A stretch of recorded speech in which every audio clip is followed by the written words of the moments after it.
Hi John, hey Jaguars. This is Miss Schooler in her kitchen studio again. And today I want to talk about poetry. April is Poetry Month, and I know you second graders have been learning all about haiku this week. There we go, haiku. Do you remember this poster from when we were at school that had all the literature genres on it? And we had already talked about informational books. We had explored those. We had explored biographies. And so today I want to talk about another genre, which is poetry. And you've been talking about that already. But a certain kind of poem is haiku. And I know that from your work this week or last week, when you were creating your own haiku poems, you realized that a haiku has a form. It has 3 lines, and the first line has 5 syllables, the second line has 7 syllables, and the third line has 5 syllables. And it usually is describing something in nature, but not always. And I believe you had an assignment to write a haiku about an animal. Well, I have a book today that I want to share some haiku that is about animals, but I'm not going to show you the pictures. I'm going to read you the haiku, see if you can guess what the animal is. The book is called If Not for the Cat.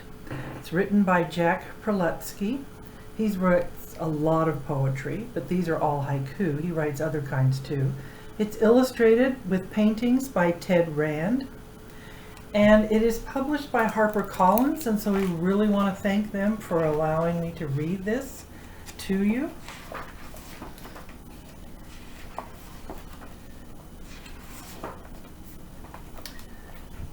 Now remember, you're trying to get a clue of what the animal is.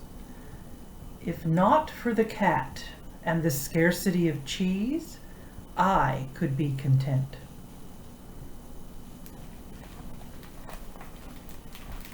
Did you guess a mouse? Might have, because that was the one that was on the cover. So that one may have been kind of a giveaway. I, the hoverer, sip the nasturtium's nectar and sing with my wings. What do you think that one is?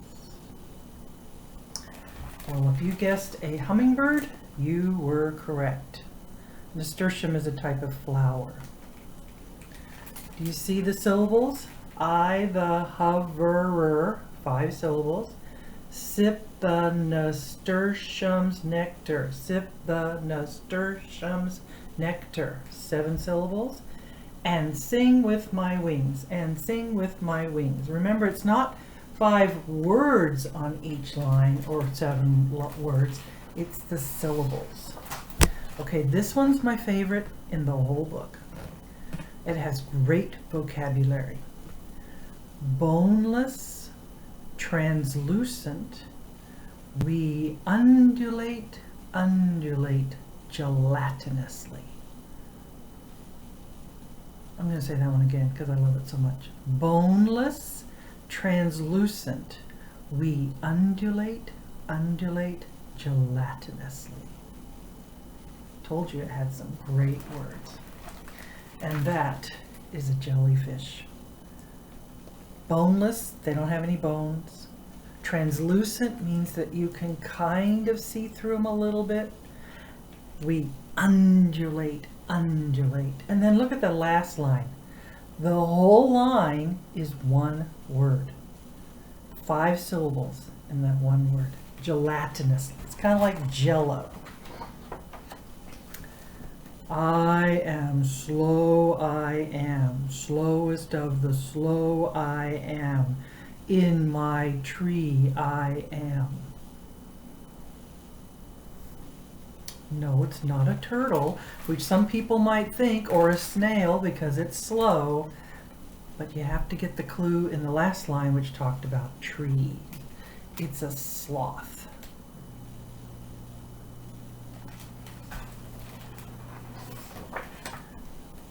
We are wrinkled hulks With astonishing noses, our ears block the sun.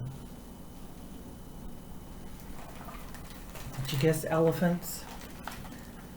Astonishing noses, ears that block the sun. How foolish I am! Why am I drawn to the flame which extinguishes? That one might be a little bit tricky, but it's a moth.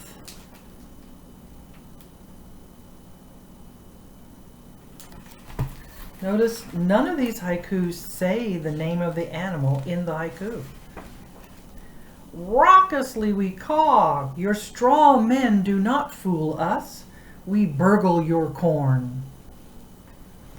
And of course that is a crow.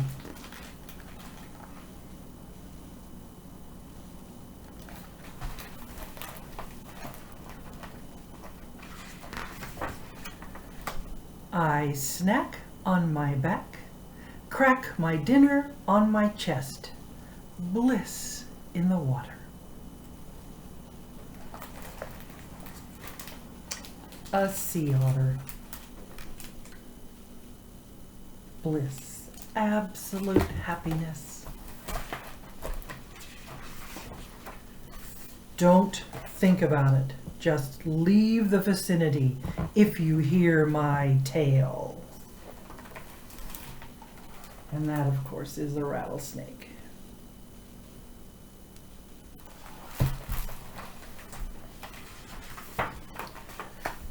Gaudily feathered, with nothing at all to say, I can't stop talking. Gaudily means bright, bright colors.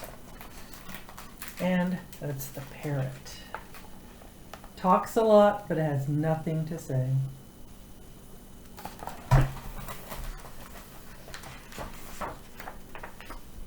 We are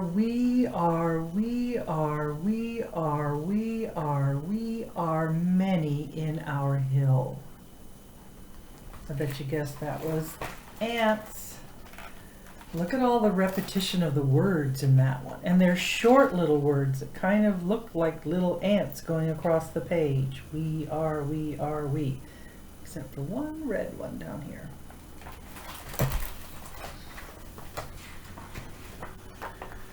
I spend all my time picking ants up with my tongue. It's a busy life.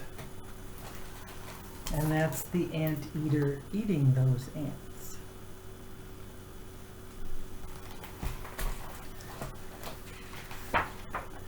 Safe inside my pouch sleeps the future of my kind, delicate and frail.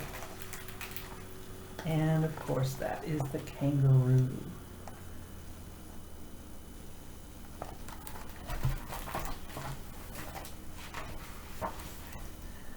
I have no hatchet, and yet I fell a forest. My teeth are my tools. A hatchet is a little axe. It's a beaver. Beaver can chop down trees with its teeth.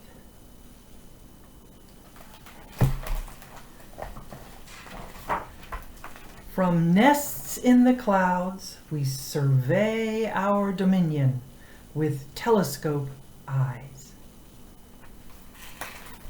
The bald eagle.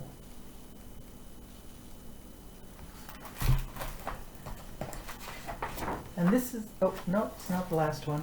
When I raise my tail, expressing my displeasure, even wolves make tracks. The skunk.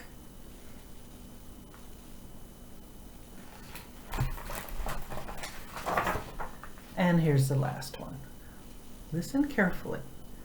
Wingless we went in, but we emerged as flyers, and oh, such colors.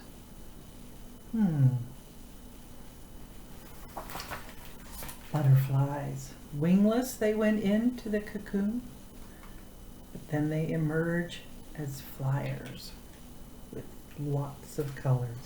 And in the back it does tell who's who on each page. I think it would be a great challenge for you to write an animal haiku that you don't mention the name of the animal in there, and then somebody tries to guess in your family, or maybe you could even do it with your class, tries to guess what animal it is you've written about. Now you've noticed when you're looking at these haiku, not every line starts with I. Some of them go with we, but some of them start with I. But they're all told from the point of view of the animal. And generally they're describing something about the animal. So I bet if you tried, you could come up with a great haiku for yourself. And I would love to see them. If your parents want to email them to me, or email them to your teacher and they can forward it to me, I'd love to see some of your animal haiku. And this is Miss Schooler saying goodbye for now.